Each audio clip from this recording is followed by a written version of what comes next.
Welcome everyone to our presentation on hiring college graduates and students with disabilities. My name is Julie Wood and I am the Worksite Accessibility Specialist here at Opportunities for Ohioans with Disabilities, which we refer to as OOD. Today I am co-hosting with my colleagues Dustin Schwab and Chris Ray. They are both going to introduce themselves and tell you about their roles here at OOD. Dustin, would you like to go first? Sure. My name is Dustin Schwab, and I am a career development specialist at OOD with the Ohio College to Careers program, which we refer to as C2C. I work with 9 schools throughout the southern half of Ohio to help connect students and graduates with disabilities at those schools with employers throughout Ohio. We will go into more detail on how we work with college students and graduates from those schools throughout the presentation, and how we are a resource for our employer partners. Prior to joining OOD, I supervised employment services professionals who helped individuals with disabilities find and maintain competitive employment. Chris, can you tell us about yourself? Sure, Dustin. My name is Chris Ray, and I'm also a career development specialist with OOD. I work with the 8 C2C schools throughout the northern half of Ohio, and I came to the agency in 2019 after serving in various roles in higher education administration. I've dedicated about 15 years to student and community development, and I believe in investing in people. For the purposes of this webinar, I'll specifically speak on investing in students. So each member of the staff, faculty, and administration at a college or university plays an intricate role in student success. College to Careers adds another layer of support for college students with disabilities, helping them prepare for and succeed in the workforce.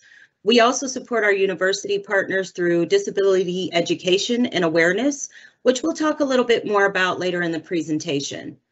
Again, it is such an honor to serve in a program that allows me to continue my dedication to student and community development, education, social equity, and employment.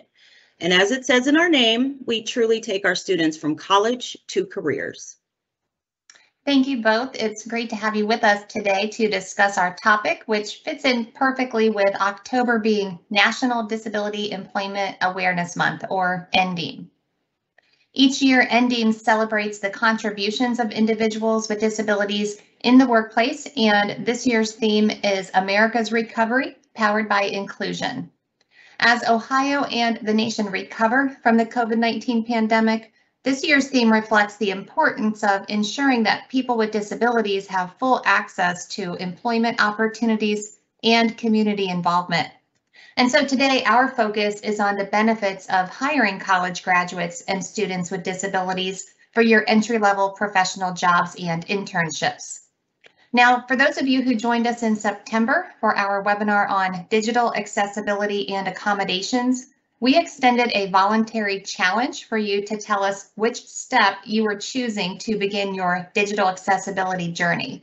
So before we begin today's discussion, and to continue the celebration of NDEAM, we are going to reveal the results. When we tallied the responses, we had 2 ties, so I'll be sharing the 4 most popular choices. The first tie was for 3rd and 4th place, and these digital accessibility steps were to include accessibility in planning and to assess the digital environment. And coming in as a tie for the 1st and 2nd place were to participate in a worksite accessibility consult and to consult individuals with disabilities. So all 4 of these choices are fantastic ways to begin creating digital accessibility in the workplace. And if we can support your efforts through a worksite accessibility consult, please contact me and we can discuss what this includes. I'd like to thank everyone who participated and remind you that our webinar on digital accessibility and accommodations is available on demand on the employers page of the OOD website. To accompany today's webinar, we have included a detailed learner's guide with references and a helpful fact sheet, both of which can be accessed now through the link that is posted in the Q&A section here in Microsoft Teams. And just as a reminder, the information we share in these resources and during today's conversation is for educational purposes only and is not legal advice, but we do hope this information is helpful for you. We will stop about halfway through today's presentation and once more before we conclude to answer questions. So please post your questions in the Q&A section at any time so they're ready for us when we stop. Okay, Dustin, today's webinar features Ohio's C2C or College to Careers program. So will you share with us what all we will discuss? Sure, Julie. We are going to start with an overview of OOD's Ohio College to Careers program and how we connect college students and graduates with disabilities with employers throughout Ohio. Next, we will review some disability etiquette practices that are relevant to college students and graduates. And through this, we will also discuss ways to include individuals with disabilities in the workplace. From there, we will share some workplace barriers that might affect college students and graduates. Then we will offer some reasonable accommodation ideas to help individuals with disabilities be successful when these barriers are present.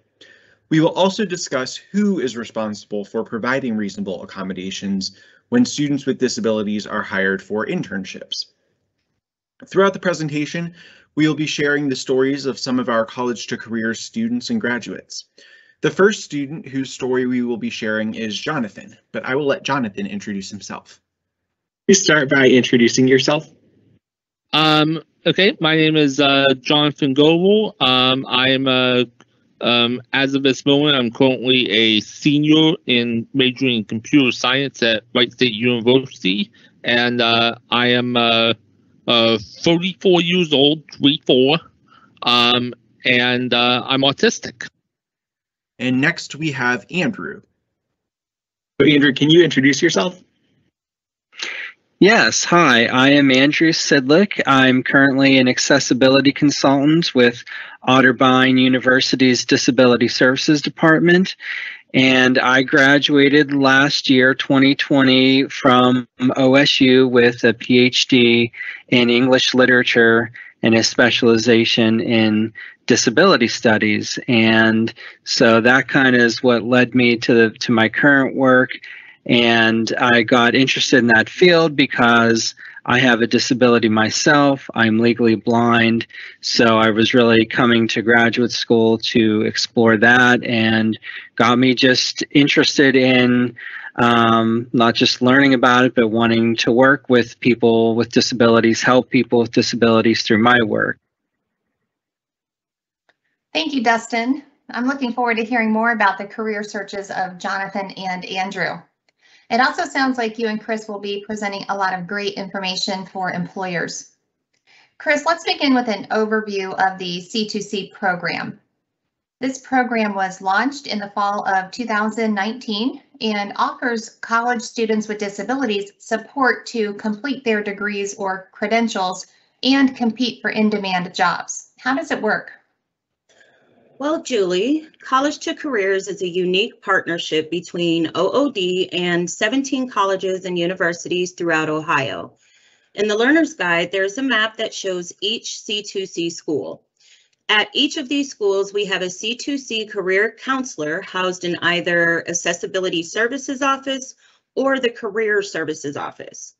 When a student with a disability seeks assistance to access either the classroom or conduct their research, they can be referred to the C2C career counselor who meets with students to learn what they need to succeed and achieve their career goals. They then connect those students with the appropriate opportunities and staff members on campus to help them with their education, graduation, and ultimately employment. That sounds like a great opportunity for college students. What does College to Careers do to prepare students for employment? Well, we work with students on several things to make sure they're ready for employment when they graduate. We know that many employers are interested in college students who have some work experience, so we encourage students to take advantage of internship opportunities as early as possible. Our 5 regional business relations specialists work with our employer partners to identify internship opportunities that we can share with students.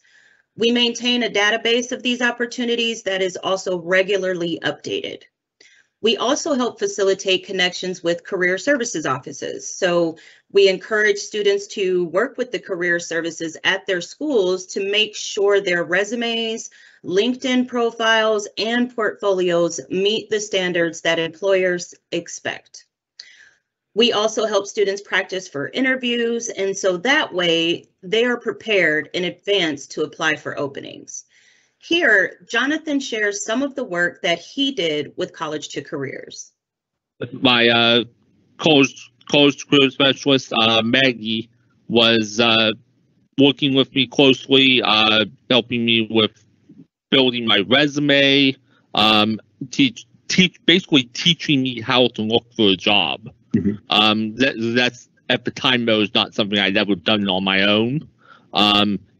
So she was helping me find jobs, submit applications, pointing me to various needs. You were part of that, sending me needs, places to apply and such.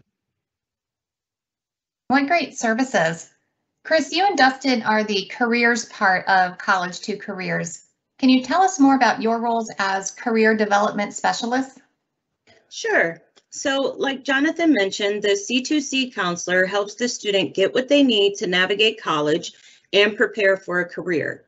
And the CDSs help with the employment side of things. So as Jonathan also mentioned, when a student is ready to move into the workplace, we can help them with investigating internship opportunities, connecting them with existing internships or co-ops, or permanent employment opportunities for recent grads relative to their major and career goals. We work with OOD's business relations specialists to source qualified candidates to employers who can strengthen their workforce and help them achieve their diversity and inclusion goals. Jonathan mentioned the leads that were shared with him. Many of these leads were shared by employers with our team through events or meetings. When employers share these opportunities with us, we help connect them with qualified candidates. As Jonathan said, he utilized OOD to help learn the process of looking for a job. 2 years later, Jonathan is nearing graduation and we are still working with him. At this moment, I'm in the process of finalizing a resume and such, and I'm going to begin applying for career positions as early as tomorrow. While working College to Careers certainly seeks internship opportunities for our students, we continue to work with them after their internships are complete. We aim to provide qualified candidates not only through resume preparation and interview practice, but also work experience. With the internship experience Jonathan obtained, we will continue to connect him with employer openings for full-time positions. With Jonathan's experience, I'm sure employers will be eager to hire him. Chris, it sounds like the CDS can help employers connect with qualified candidates for their hiring needs. Can you share more with us about how you and Dustin can be a resource for employers? Absolutely. So I mentioned our business relations specialists, who we refer to as BRSs. They support you, our employer partner, by referring new talent for open opportunities and fostering an inclusive work environment through delivering disability awareness training. To connect employers to college students and graduates, we've hosted several virtual hiring events specific to our College to Careers candidates. And this fall, we are hosting our very first Career and Internship Spotlight. This will give employers a chance to share their internship and career opportunities with interested students. In short, we try to make your job as a recruiter easier by preparing and vetting qualified candidates for your opportunities. We do offer a variety of ways to support employers and their hiring needs. Can you tell us more about the training OOD offers? Oh, yes, and this is such a value add to employers. Our business relations specialists are experts in leading disability etiquette and windmills training to employer and our university partners at zero cost. The trainings can be delivered virtually or in person, and they cover topics ranging from ADA requirements to the overall do's and don'ts when working with an individual with a disability. It is also worth noting our entire division participated in these trainings as part of our onboarding process to the agency, and I can personally attest to the content, and it is truly paradigm shifting. You learn so much from these trainings, and again, free is always great when providing professional development for you and your staff. I've said it before, free is the best price. That's right, Dustin. Chris, thank you for giving us an overview of the C2C program and highlighting how it can be a helpful resource for connecting employers with qualified candidates for their entry-level professional jobs and internships. Dustin, the C2C program sounds very comprehensive and beneficial for college graduates and students with disabilities. Can you share with us how the C2C program can help employers bridge the workforce gap? Yeah, Julie. Employers today are in a really tough dilemma. Good workers can be very hard to find. So as a resource for employers, we make connections with a population of people who are often underutilized in the workforce. According to studies, about 1 in 5 applicants or employees has a disability. So this is a widely underutilized talent source. People with disabilities are reliable employees and have an overall higher job retention rate. Businesses that hire people with disabilities may receive tax credits or other incentives, and workers with disabilities will increase diversity in the workplace, and people with disabilities perform as well on the job as anyone else. So for employers, these reasons are important because they demonstrate the benefits of hiring individuals with disabilities. If employers make efforts to reach out to this population, then they expand their talent pool to find the right person for the position. Dustin, you mentioned employees with disabilities can increase diversity in the workplace. Why is that important? Well, Julie, as we know, many employers are embracing diversity and inclusion hiring initiatives of many different minority populations. Employers who actively seek to include individuals with disabilities in their hiring practices quickly discover the many benefits that this has on their organization. Can you review some of these benefits? Of course. Companies that prioritize hiring individuals with disabilities have, on average, twice the net income as their peers. They also have 25% higher revenues.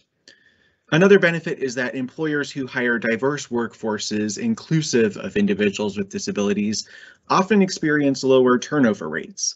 This can be up to 30% less turnover than companies that do not actively hire individuals with disabilities. That is certainly impactful to the bottom line. In previous webinars, we have discussed making workplaces accessible and how doing so can foster a more inclusive workplace. It makes sense that prioritizing accessibility can further influence lower rates of turnover because these efforts support individuals with disabilities and often benefit all employees. Well, I think so. Employees with disabilities also bring natural problem-solving abilities to the workplace. A person with a disability may have to think creatively about how to complete activities in ways that others do not. For example, if a person's disability interferes with their ability to drive, that person may have had to consider some creative alternatives in order to get to work. Those problem-solving abilities, creativity, and knowledge of life with a disability allow employees with disabilities to help businesses understand how to make their products or services more inclusive. Which leads me to another benefit.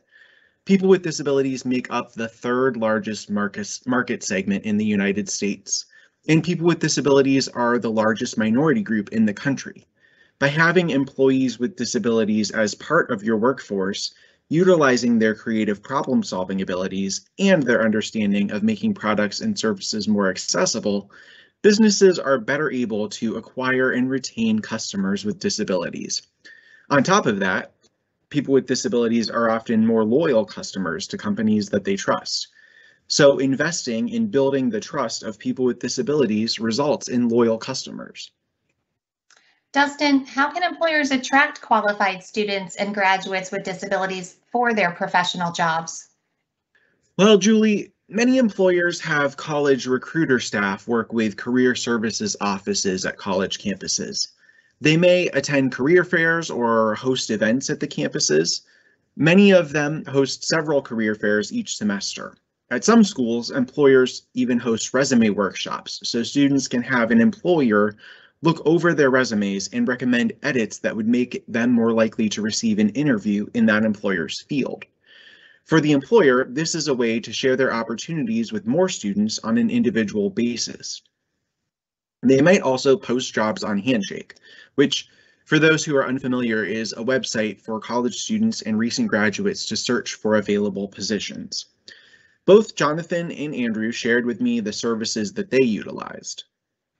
Did you use any campus resources to prepare for your job search? Yes.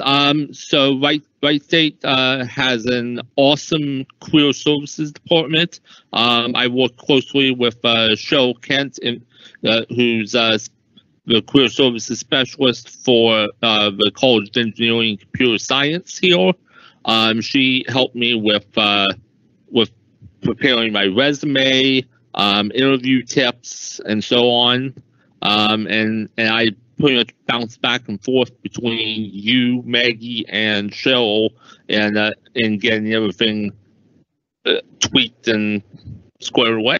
Career services, I also went through them to work on, getting my resume in shape and things like that. I had worked on resumes and cover letters before, but it had been a long while. I'd been out of the employment game for a bit, so it was good to get their help to figure that stuff out and connect with things like Handshake, where I could find where the jobs were. From my experience, not all students with disabilities utilize the career services offices at their schools. So to ensure you don't miss out on this candidate pool, you might consider working with the disability services offices at colleges. They might have access to students who do not interact with career services. While we encourage C2C students to take advantage of the opportunities career services offers, students do not have to utilize career services. To attract students and graduates with disabilities, employers might want to expand where they promote open positions to capture different fields.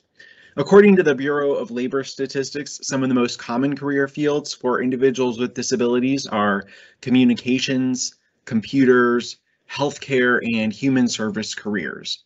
And again, the creativity and problem solving that is an attribute of many people with disabilities lends itself to success in many different fields. So the key to reaching as many qualified candidates as possible is to know the various ways candidates search for jobs and internships, and to be familiar with all the career fields college graduates and students with disabilities are seeking. Dustin, one strategy employers can use to hire qualified graduates with disabilities is to provide inclusive internship opportunities. You and Chris work to connect students with disabilities with these opportunities. These internships benefit the student and the employer. Can you tell us how? Of course. Like I mentioned earlier, many employers are embracing initiatives to hire candidates that represent their customer base in the community they serve. As we mentioned earlier, people with disabilities make up the largest minority group, so interns with disabilities help an employer meet their diversity and inclusion goals. Inclusive internships also provide staff development opportunities for existing staff members at an organization. An employer might have an employee who excels at their job and would be great in a supervisory role, but has no experience. To gain this experience, the employer could assign that staff member to oversee the internship program. Finally, many employers hire interns because it increases their talent pool. By hiring interns, employers can prepare students to be potential entry-level hires. According to the National Association of Colleges and Employers, 68% of interns are offered full-time employment, and 80% of those accept them. But the benefits are not just for the employer. Inclusive internships also provide several benefits to the interns. When students participate in an internship, they gain professional experience and expand their professional network. For many students, an internship may be their first work opportunity in the field that they are studying in school. Thus, the internship allows them to try out that field, meet others who do similar jobs, and decide if it's truly the right field for them. For students with disabilities, an internship might give them insight into how to navigate their field or the workplace with their disability. Maybe the student will discover that the accommodations that they needed to be successful at school aren't needed in the workplace. Or maybe the student will recognize what accommodations in the workplace will be beneficial to their professional success. Those are great benefits for both the student and the employer, especially when it results in a hiring match. Now, Dustin, often employers who are proactive about expanding their hiring pools to attract qualified candidates with disabilities also strive to create disability inclusive cultures. Part of doing this includes providing training for all employees on disability etiquette and awareness, which OOD offers to our employer partners at no cost. We've included information in the Learner's Guide about our training, which can be customized for employers, and we provided a link to our on-demand version of disability etiquette, which you can view at your convenience. So Dustin, when employers are bringing college graduates and students with disabilities into the workplace as new employees and interns, is there anything unique to include in this kind of training? Well, Julie, I think what is unique is that recent college graduates and current students are usually a few years younger than you and me. While that doesn't change their disabilities or the ways in which they might be successful, the ways in which they talk about their disabilities might be different. So when we discuss people with disabilities, we often promote people-first language. That means that we recognize the person before we discuss their disability. For example, we might say, Gloria is a young woman with autism. The title of this presentation also contains another example, hiring college graduates and students with disabilities. First, we mention that we are discussing college graduates and students, and after that, we refer to their disabilities. However, some individuals with disabilities prefer identity-first language. So people who prefer this might want their disability to be recognized as a part of who they are. Therefore, they prefer to recognize their disability first. You might have noticed that when Jonathan introduced himself, he said, "I'm autistic." It's also common for deaf people to use identity-first language. Now, identity-first language is not necessarily preferred by all young people with disabilities, nor is people-first language preferred by all older people with disabilities. Everyone has their own preference. Therefore, the person with whom you are communicating is going to be your best resource on their preferences. However, I thought this was important to mention in this presentation on college graduates and students because changing terminology is likely to be embraced by a younger generation. Thank you for sharing that distinction between the different generations and the reminder to consider the person's preference. For those individuals who do prefer identity-first language, how does this impact the disclosure of a disability? Well, for people who embrace identity-first language, the choice is really about empowerment. It says the disability isn't something to hide, and this might extend into the workplace. Disclosing a disability is such a complex decision that Chris and I provided our students with some advice on it in one of the fact sheets that we made. I think a person's disability diagnosis is something that previous generations thought to be more of a private matter. Individuals that had disabilities that were not apparent only disclosed their disabilities to human resources departments to obtain reasonable accommodations. However, over time, awareness of the accomplishments of individuals with disabilities in the workplace has increased. As a result, more individuals are comfortable disclosing their disabilities without needing a reasonable accommodation. Some individuals feel that sharing information about their disability in the way that they navigate the workplace might help others who experience similar barriers. Therefore, they disclose their disabilities to coworkers more frequently than previous generations. Julie, Chris, I think this might be a good place to take a short break and check our questions to see what has been sent to us. And it looks like we have several. So Chris, the first one I think you'll be able to answer. Can you talk about Handshake? Is that for all students or just students with disabilities? Great question. So Handshake is actually available to all students, not only students with disabilities. This is a platform that a lot of colleges and universities have shifted to for their posting of opportunities, internships, jobs, and even events on campus. But again, Handshake is open to not only all students, but it's also open to alumni of those schools as well. Great. Another question for you, Chris. Which schools are part of C2C? Does a student have to be at a C2C school to get these services? Great question.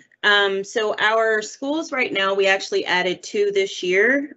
We added Wilberforce and also Central State. We have a total of 17. I will name them quickly, but this information can also be found in the Learner's Guide on our Business Relations and Career Development Specialist map. Currently, we serve Tri-C, Cuyahoga Community College, Kent State University, Akron, the University of Akron, Bowling Green State University, Lorain County Community College, the University of Toledo, Columbus State Community College, Ohio University, The Ohio State University, and again, Central State University, Miami University, University of Cincinnati, Wilberforce University, Wright State University, Stark State College, Youngstown State University, and finally, again, Central Ohio Technical College. My apologies. But Great. To answer the second part, students do not have to be affiliated with a C2C school to get these services. They just need to be affiliated with OOD, and OOD actually has liaison counselors in several schools outside of the C2C partnership. Thank you. Chris, when are the next virtual hiring and career and internship spotlight events?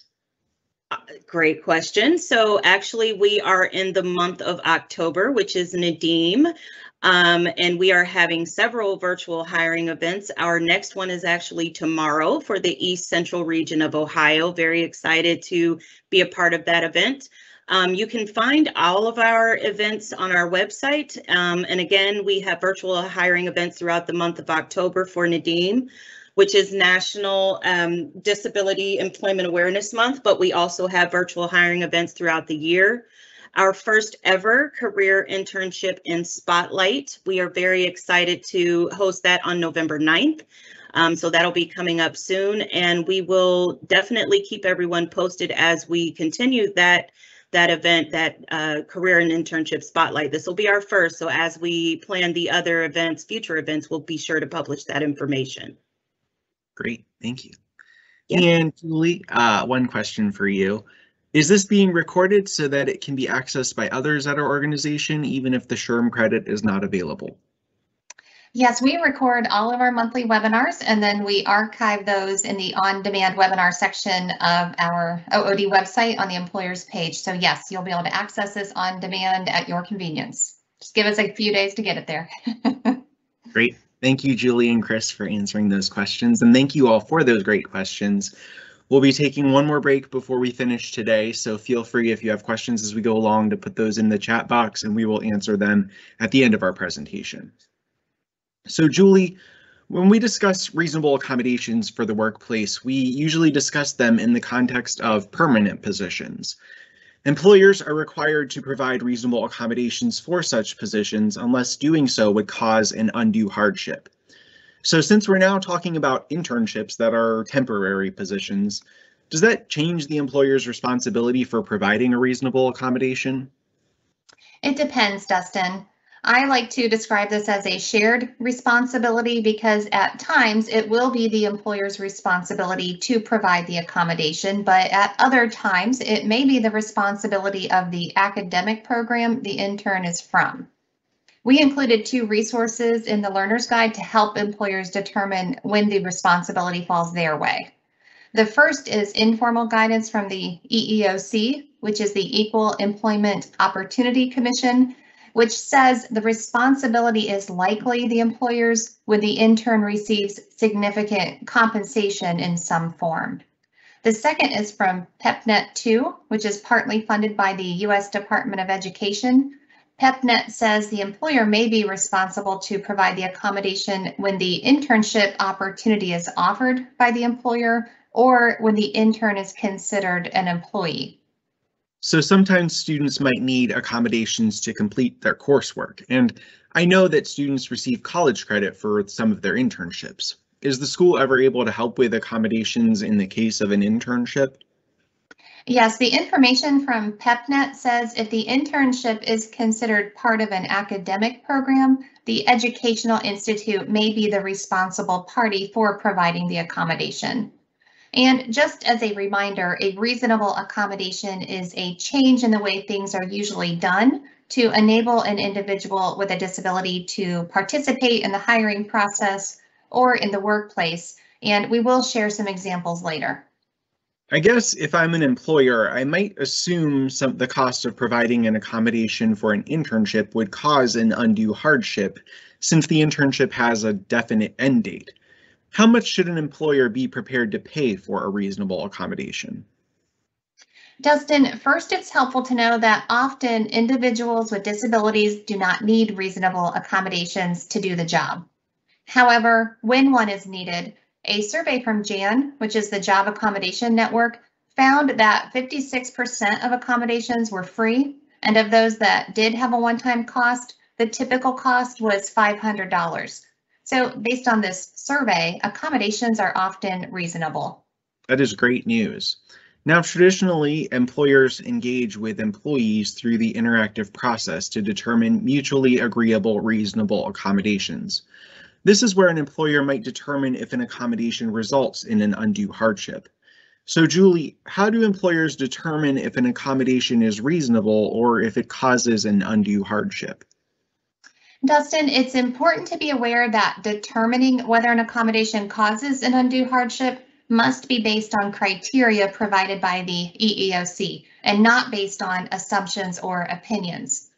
We've referenced the criteria from the EEOC in the Learner's Guide, but it includes considering factors like the nature and cost of the accommodation, the employer's overall financial resources, the number of employees, the type and location of the employer's facilities, and the impact of the accommodation on the employer's operations. What else should employers know about the costs of accommodations? Dustin, there are a few things to consider. First, when the ADA was written, Congress intended for employers to consider their net cost of accommodations after applying any outside funding they are eligible for. For example, there are tax benefits for employers who hire individuals with disabilities and who take steps to make the work environment accessible. We included resources for outside funding in the Learner's Guide for employers to review. Next, be mindful that when you apply the EEOC criteria and the result is an undue hardship, the next step is to explain to the individual why the accommodation is not reasonable, and then revisit the interactive process to see if other accommodations exist that are effective and reasonable.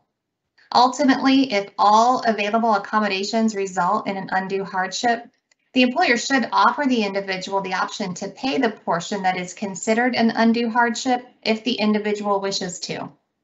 Sounds like the key is to make sure to use the criteria from the EEOC, apply any outside funding that is available, and make sure to explore the available options for reasonable accommodations.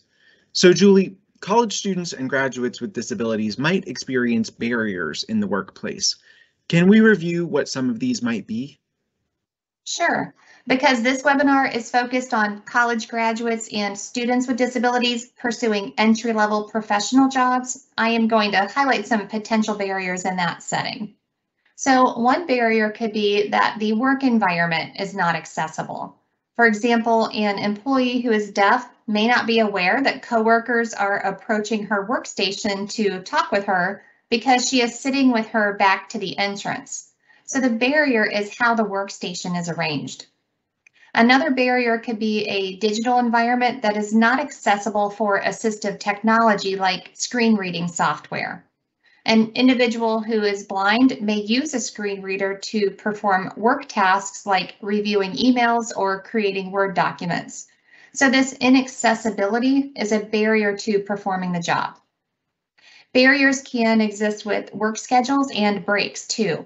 For example, if an individual uses public transportation because of their disability, and the transportation schedule conflicts with their start time, the work schedule could be a barrier.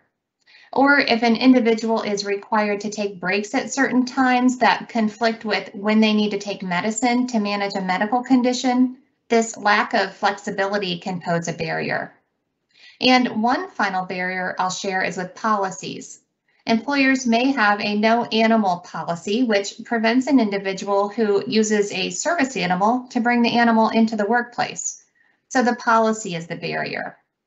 What I'd really like to emphasize is first, what barrier an individual with a disability may encounter will be unique to them and their work environment. And second, often these can be overcome because there are many ways to provide reasonable accommodations in the workplace. Julie, individuals with disabilities are accustomed to accommodating their disabilities and might have some creative solutions to the barriers they encounter. Regardless, I imagine there are still plenty of times when the employee and the employer are stumped on potential accommodations when engaging in the interactive process. Are there outside sources that can help? Justin, there are. The first is the employee's treating provider. This professional may have ideas to share or could comment on an accommodation that is being considered. Of course, if you do this, make sure to get permission from the employee first, or provide the employee with a letter to give their treating source that describes the workplace barrier and the accommodation ideas you have. You can also mention our voluntary and no-cost vocational rehabilitation services at OOD to the employee during the interactive process. Once an individual is eligible, they are paired with a vocational rehabilitation counselor who can assist with addressing reasonable accommodations.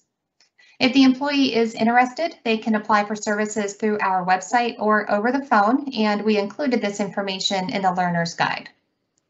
Also, employer partners are welcome to contact me for a worksite accessibility consultation, and I can provide resources and ideas from a general perspective. There are also resources like JAN and the Great Lakes ADA Center, both of which provide ideas, resources, and best practices for providing reasonable accommodations. For example, JAN has a webpage called A to Z of Disabilities and Accommodations, which organizes topics by disability, limitation, work function, and accommodation. So it's easy to quickly find what you're looking for. There certainly are plenty of resources to help employers. So let's go back to the internship. Imagine an employer has hired an intern who needs a somewhat expensive accommodation to do the job. Maybe the employer hopes to hire the intern full-time after the internship, but would like to see their work product first. Is there a way for an employer to try out an accommodation for a period without purchasing it? That's a great question, Dustin, and one solution may be to see if the item is available from a lending library. A lending library customarily offers a variety of items for all types of disabilities that can be borrowed for a period of time and used in the education setting or the workplace. This gives an individual an opportunity to use an item to see if it's effective before purchasing it. The Learner's Guide includes information about the lending libraries we are familiar with, such as AT of Ohio, which is housed at The Ohio State University. Ocali also has a lending library, and the Ohio Developmental Disabilities Council created a technology lending programs guide that is helpful. What great options for employers to consider. So it seems that we have three options for reasonable accommodations: those that do not have a cost, those that can be borrowed, and those that must be purchased. Can we review some of the examples of each? And since we just talked about lending libraries, can you recommend something that they might have available? Yes, AT of Ohio has an Echo Smart Pen, and I'll share how this may be used as an accommodation at work.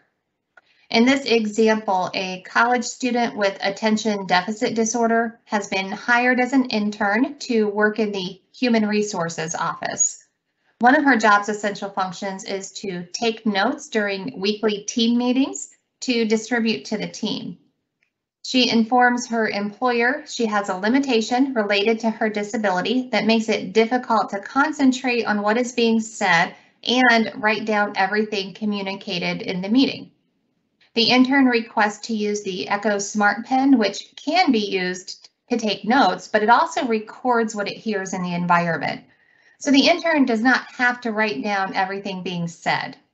The information stored in the Smart Pen can be uploaded to a computer in written form, so the intern can access the information quickly, check it for accuracy, and then distribute the notes to the team. Because the pen is available through AT of Ohio's lending library, the employer may choose to borrow the pen before purchasing one to see if it will enable the intern to effectively perform this essential function. Great. Can you give an example of a barrier that a college graduate or student with a disability might encounter in an accommodation for that barrier that is no cost? Sure, Dustin, I have a few examples I can share. The first is a college student with low vision who is working as an intern in an office setting that has a no animal policy. The intern requested to use his service animal to navigate the work environment. However, the policy prevents bringing an animal to work, so the barrier is the policy. And the no-cost reasonable accommodation solution is to modify the policy to permit the use of a service animal in the workplace. Another example is a college graduate with an auditory processing disorder who is hired as an accountant and has a weekly in-person meeting with her supervisor. The purpose of the meeting is to review the graduate's work responsibilities for the week. The barrier the graduate encountered is recalling the work tasks the supervisor prioritized. The no-cost reasonable accommodation is to alter the supervisory method, which includes the supervisor summarizing the prioritized work tasks into a written format that is sent through email to the graduate. This way, the graduate can reference the information as needed throughout the week. And my last example is a college graduate with an anxiety disorder who is working as a data analyst and has trouble focusing on work tasks due to increased symptoms when working for prolonged periods without a break. So the barrier was a fixed break schedule. The no-cost reasonable accommodation is to permit the graduate a flexible schedule so he can take breaks as needed to manage his symptoms. For example, he prefers to use a private room to perform stress management techniques like breathing exercises to manage his symptoms, which improves his focus for work tasks. Julie, I am not sure those reasonable accommodations are commonly known, so thank you for sharing them. And finally, what is an accommodation that would likely need to be purchased by the employer or the school? Dustin, I have a few examples for these types of accommodations as well.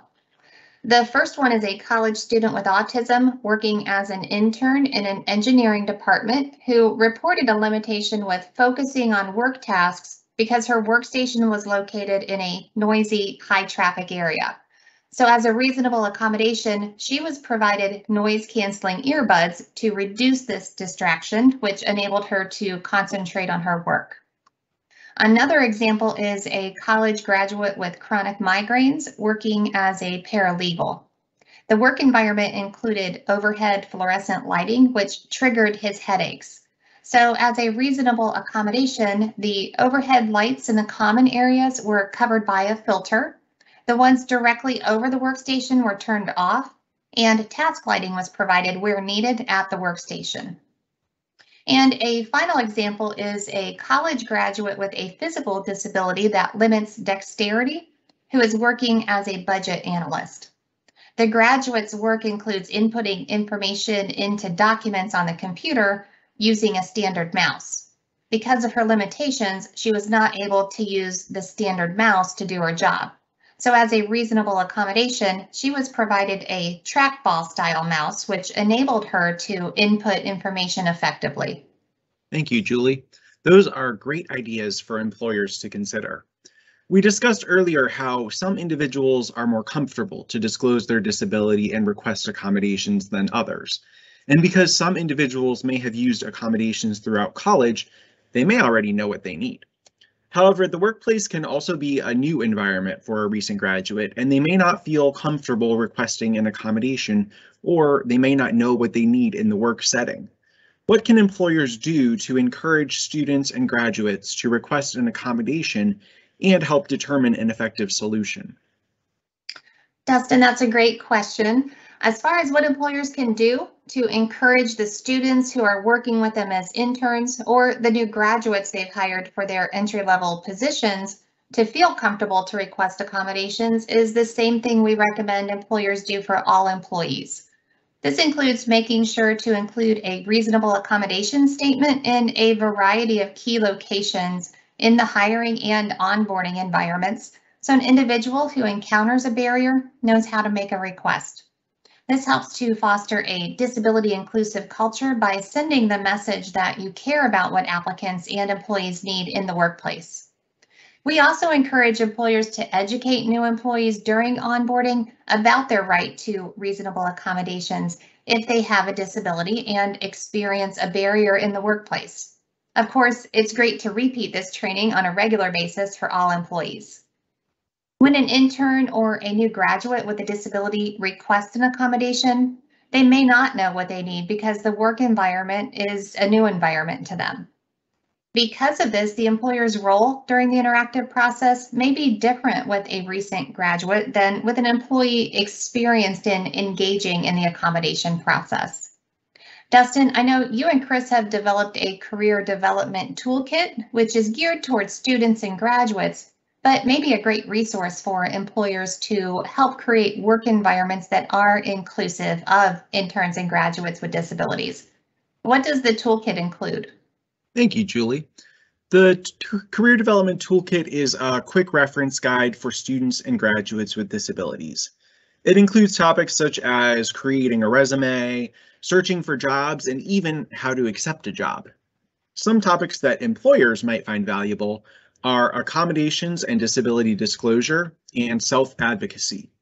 These fact sheets and videos were created for students, but they could give an employer insight into some of the decisions, questions, or concerns individuals with disabilities might have when talking about their disabilities or speaking up for themselves. So, Julie and Chris, I think this might be a good place to take one more break to see if any questions have arrived. And they have. Julie, what are the most common accommodations for the interview process and then for the hiring process?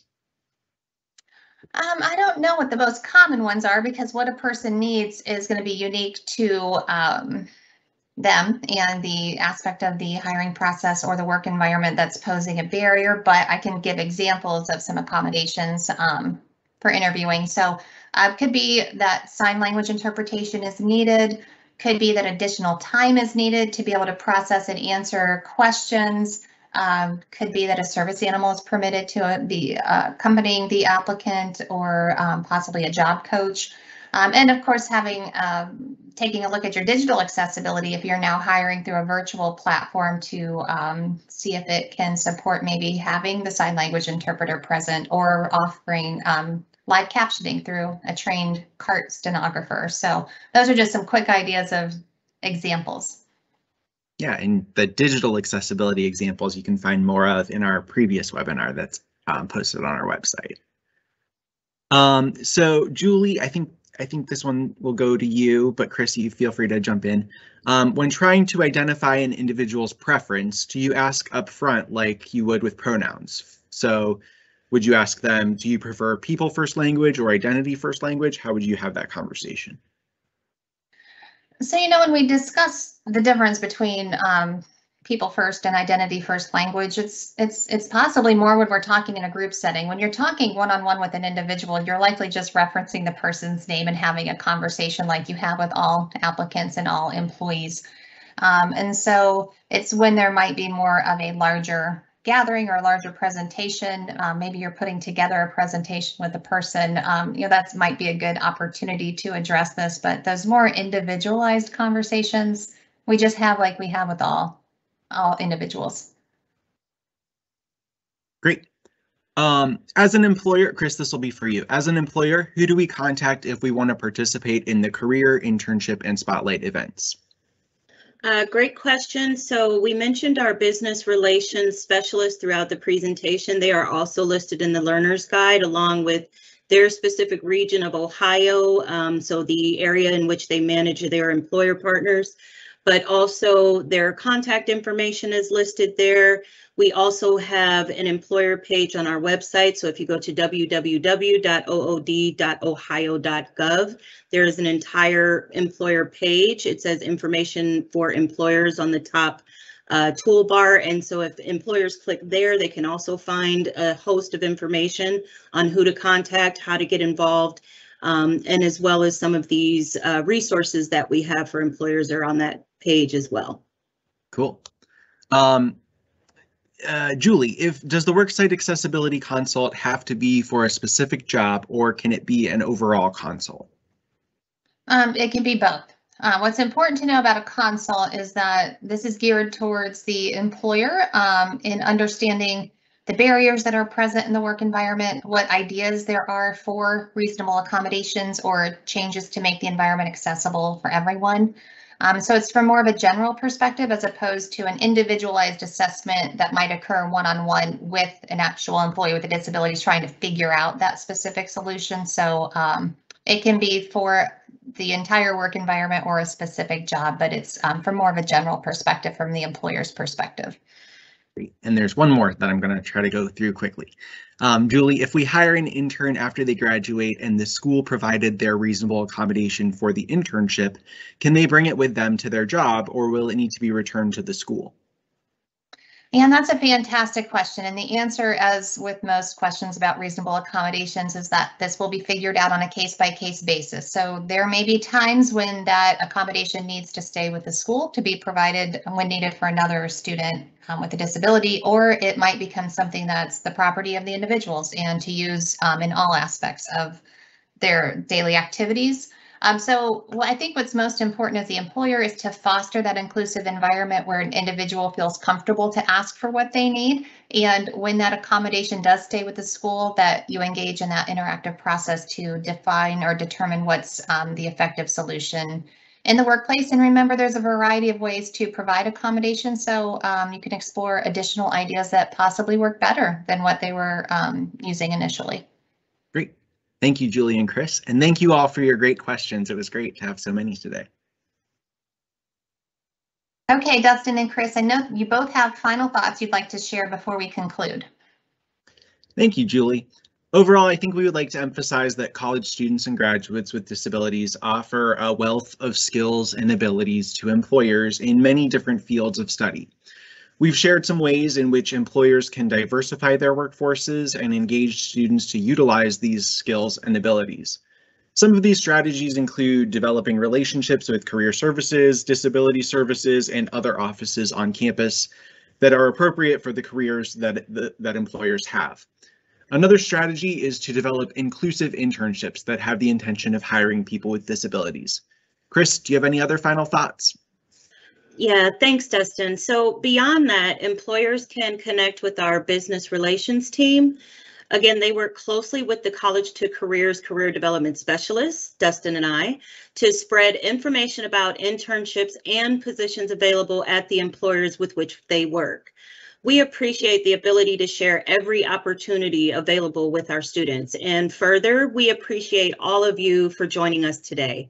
Thank you for your interest in this topic, and thank you, Dustin and Julie. It has been such a pleasure presenting with you both.